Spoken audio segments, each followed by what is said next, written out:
Welcome back to the effects portion of the After Effects Basic Training Series. Before I move on, I'm going to reset my project workspace. So I'm going to choose Reset Standard. And it's going to ask me, I'm going to discard changes, and that sets us back up where we left off. Now I'm going to actually make a new composition. And I'm going to take this mall video of this girl and drag it into this button. And this is the Make New Comp button. And what that's going to do is make a new composition with all of the same settings as the piece of footage. So the size of the composition, the frame rate, all going to be exactly what the footage is, including the length of the piece of footage.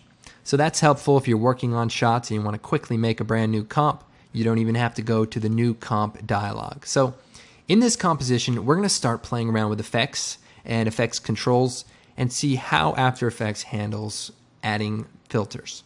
With the layer selected, I'm going to choose Effect, and we're going to go down to Blur and down to Fast Blur. Now a fast blur obviously is just a blur that allows us to blur our footage out. Now you'll notice it gets a little dark around the edges, and we have the Repeat Edge Pixel option.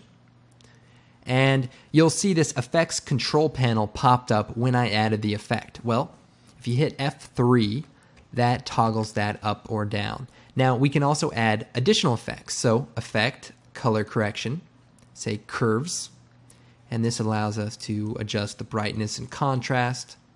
Now the way the effects work are, if you move the fast blur after the curves adjustment, it will add itself afterwards. So as you can see, it does make a difference depending on the order of the effects. Now another way to add effects is using the Effects and Presets palette. What this allows you to do is find effects pretty quickly. So if I'm looking for a glow, I can type glow and our stylized glow filter pops up. Now to add this to our footage, we can drag it directly to the piece of footage or to the instance in the timeline.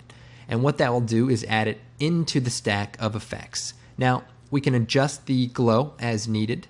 We can also shut effects off momentarily while we're working.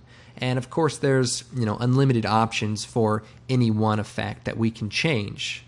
For example, if we increase the glow threshold, it will only apply itself to the brightest pixels. So as you can see, her dress and the sky is the only thing that's really emitting the glow, where everything else is sort of staying unaffected.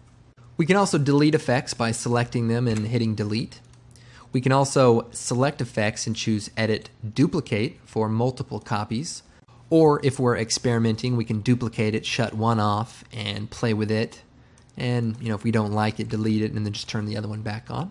Now there's a whole nother set of effects, and those are the Generate effects. So with the layer selected, I'm going to choose Effect, Generate, and in here we have a whole bunch of different effects. So a ramp is basically a gradient, and the gradient can be adjusted as needed.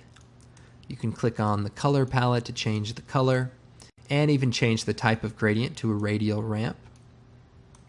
This is good for making backgrounds and actually generating content in After Effects without any actual source footage.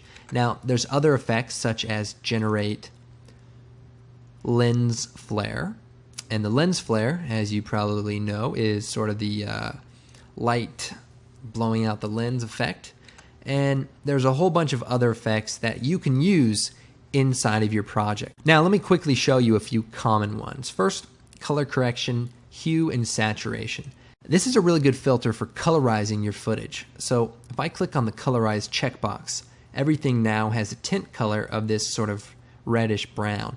We can change the hue by clicking and dragging this parameter. We can also increase the saturation by clicking and dragging left to right.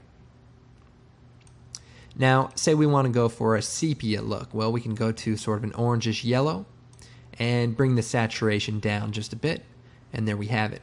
We can also add this glow onto the clip, bring the threshold up a little bit, and increase the radius of the glow, and we've created sort of a cool look to our video. Now, another popular effect is the effect Color Correction Change to Color. And what this allows you to do is pick a color, like her shirt, and change it to another color, like blue.